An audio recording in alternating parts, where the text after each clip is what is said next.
It's 6:18 a.m. on November 14. In the warm waters of the Caribbean, the radio on a US patrol aircraft suddenly bursts with a sharp warning tone. The crew looks down and sees the shape of a fast boat exploding into a ball of fire near the Venezuelan coast.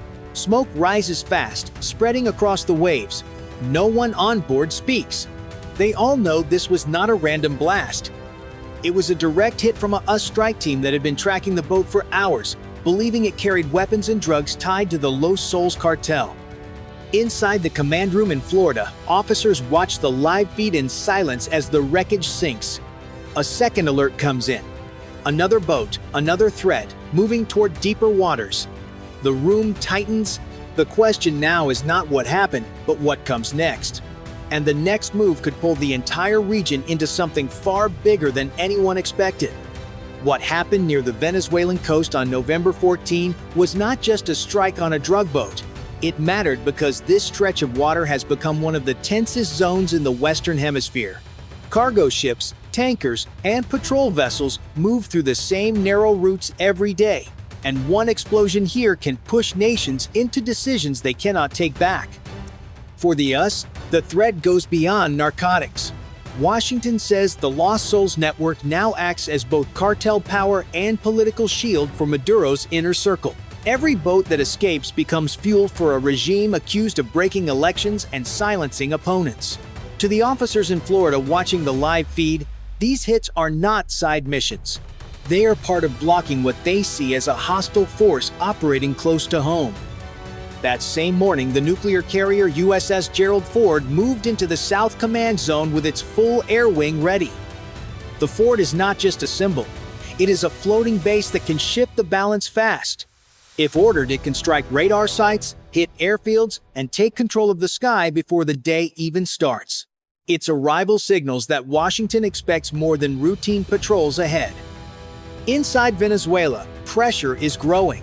Their air force has fewer than 30 working jets. Their navy is aging. Their air defenses struggle with missing parts. Soldiers admit privately they are not ready for a direct fight. And above them, US aircraft watch every move.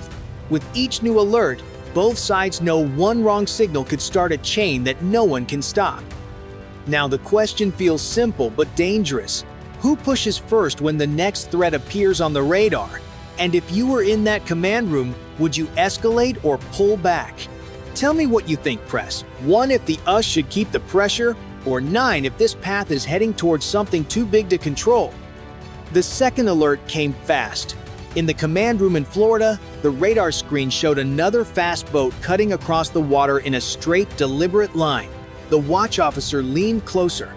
The echo was firm and steady. This wasn't a fishing boat drifting off course. Its speed and turns were sharp, almost practiced, like the crew knew exactly where they wanted to go. A US patrol plane was the first to see it. Through the window, the crew watched the boat slice the waves, leaving a long white trail behind it. The camera operator zoomed in until the men on board came into view. 3, maybe 4. One moved toward a long tube on the deck. The operator called it in, voice tight. The officers listening did not need extra explanation. A launcher on a small boat can turn into a deadly threat in seconds. A second aircraft joined the circle overhead. The radio came alive with short, quick lines. Visual confirmed. No friendly markers. Possible weapon. Down below, the boat suddenly changed direction, turning away from the coast and toward open ocean. That path placed it closer to the zone where the USS Gerald Ford's air wing was preparing flights. No one believed this was an accident. Inside South Command, authorization was requested for a warning maneuver. A nearby jet broke from patrol and rushed toward the target. Its shadow swept across the boat, freezing the men below. One lifted his hands. Another ducked behind a crate. From above, none of them looked like fishermen. The pilot called it in as everyone in the command room watched the feed in silence. For a moment, it seemed the boat would stop. Then its engines roared again, pushing it to higher speed. Target not complying. Object still on deck, the pilot reported. The jet held its position, ready for whatever came next. Every person in the room understood the stakes. A fast boat with a launcher heading near a nuclear carrier was not something they could ignore. The tension grew. The officers kept their voices steady, but their eyes stayed locked on the screen. One wrong call could turn a small chase into a region-wide crisis. One hesitation could put American lives at risk. All they needed was one more movement from that deck to decide the next step. If you were standing there watching that radar echo close in, what would you do? Press 1 if you'd engage, or 9 if you'd hold and take the risk. The moment the fast boat pushed to full speed, the entire operations room in Florida shifted. Chairs stopped moving. Conversations ended mid-sentence. On the main screen, the target cut a clean, aggressive line through the waves, heading toward the area where the Gerald Ford's air wing was preparing flights. Above the boat, the US jet made a final warning pass, engines shaking the surface, but the vessel didn't slow. It accelerated, leaving a long, rising wake behind it. In situations like this, even a few seconds matter. A small turn, a short delay, a single misread action can change the outcome for thousands of people. Everyone in the room knew it. They watched the feed as if the next frame might decide whether the morning ended quietly or shifted the whole region. The boat turned again, sharper than before. The pilot above reported movement. Object on deck. Same as earlier. The radio went quiet. Silence in a room like this is never calm. It means everyone is waiting for the moment that forces action. Then the boat shifted left, pointing toward the outer edge of the carrier group's expected path. That was the line no one wanted touched. The operations director leaned in. "Maintain track, hold position," he said, eyes fixed on the screen. The jet adjusted altitude, scanning for a clear angle. Sunlight flickered across the cockpit camera as the pilot tightened his grip. Target closing distance. Object still visible. Each update pushed the tension higher. Officers sat forward, ready for the second where choice becomes necessity. For a brief moment, the screen showed only the open Caribbean, bright, calm, and empty. That quiet made the threat stand out even more. Then the boat accelerated again, engines roaring as it angled straight toward the carrier's approach lane. Someone in the room murmured, "He's committing." The pilot began calling distance. 1,000 yards, 800, 600. Each number landed like a warning. Inside the room, nobody moved. They all knew the truth. If the gap closed much more, hesitation would not be an option. The next action would not just be a response to one boat. It would ripple through the entire region and shape everything that came after. And all it would take now was a single movement on that deck to decide what happened next. Just when everyone thought the fast boat was about to make its final move, something unexpected happened. The vessel suddenly slowed. The pilot above called it out fast. "Speed drop, movement on deck." The room leaned closer, waiting for a weapon to rise.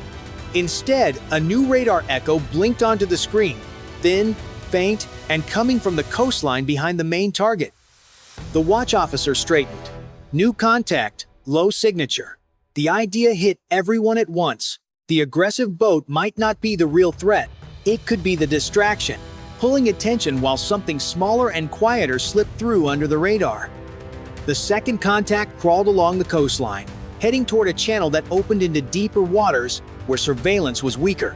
The director's voice sharpened. "Ship tracking, confirm identity." At that moment, the first boat surged forward again, almost reacting to the discovery. From above, the pilot saw frantic movement on deck. "Primary target accelerating," he reported. The timing was too perfect to be an accident. Now the pressure split. Two threats, one decision. The louder boat with the tube on deck, or the silent one moving toward open ocean. One officer whispered the thought everyone had. "If the second one gets through, we lose it." The director looked at both feeds, jaw tight. The entire region seemed to hang on a single choice. If they picked wrong, the consequences wouldn't just hit the morning news. It could compromise the whole carrier group. The pilot circled overhead, waiting for orders that hadn't come yet. Below him, both vessels moved with purpose. One loud and reckless, the other quiet and determined. And no one in that command room knew which one would strike first, or which one was meant to survive the distraction. The twist wasn't that there were two boats. It was that only one of them was meant to be seen. And if it were up to you, which one would you track? Press 1 for the aggressive decoy or 9 for the quiet threat slipping away. The command room hit its breaking point when both radar echoes moved at the same time. The primary fast boat surged forward again, carving a hard white trail across the water. The smaller contact slipped from the coastline into open sea, heading for a gap in the surveillance net. Two threats, two directions, no time left. Above the main target, the US jet dropped lower. The pilot's voice tightened, deck movement rising. Through the shaking camera, a man lifted the long tube-shaped object. Object raised, possible launch posture, the pilot said. The room went silent. The operations director watched both feeds. The smaller contact wasn't fast, but it moved with purpose, like it had been waiting for the distraction. If it carried a payload, this was its moment. Identify immediate threat, he ordered. Analysts worked fast.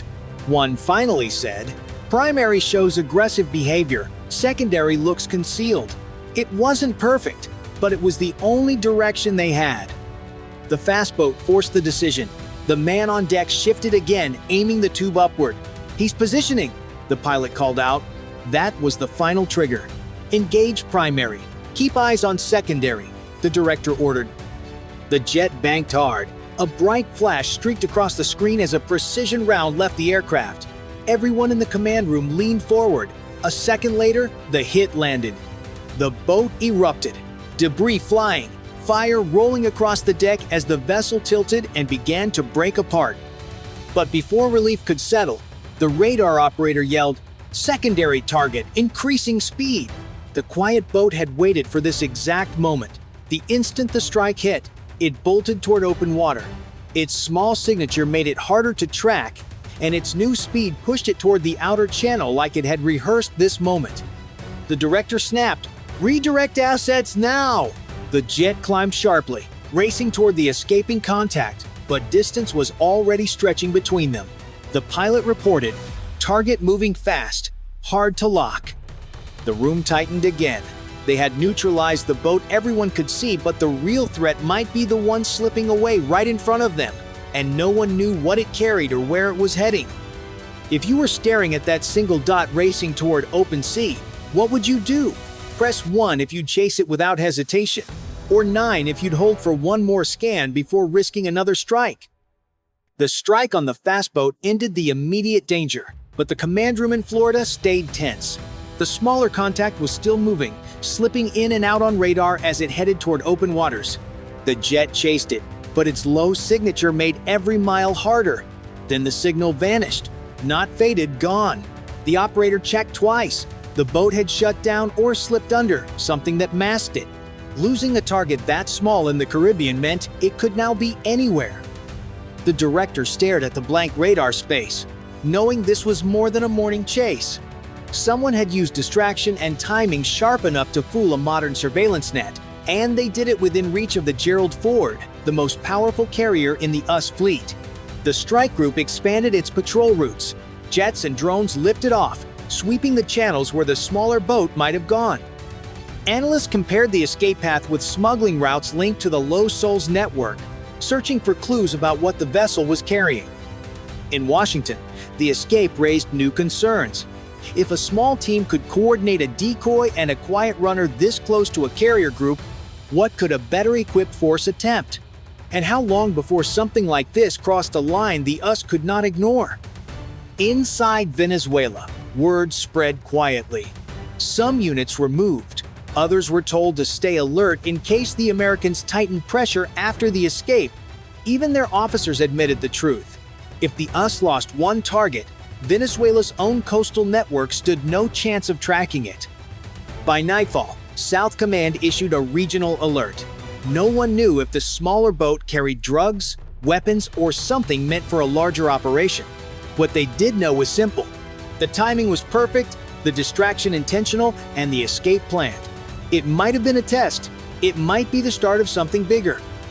The day began with one explosion. It ended with a question hanging over the entire coastline. What exactly slipped past them, and why now? If you think that second boat was the real threat, press 1.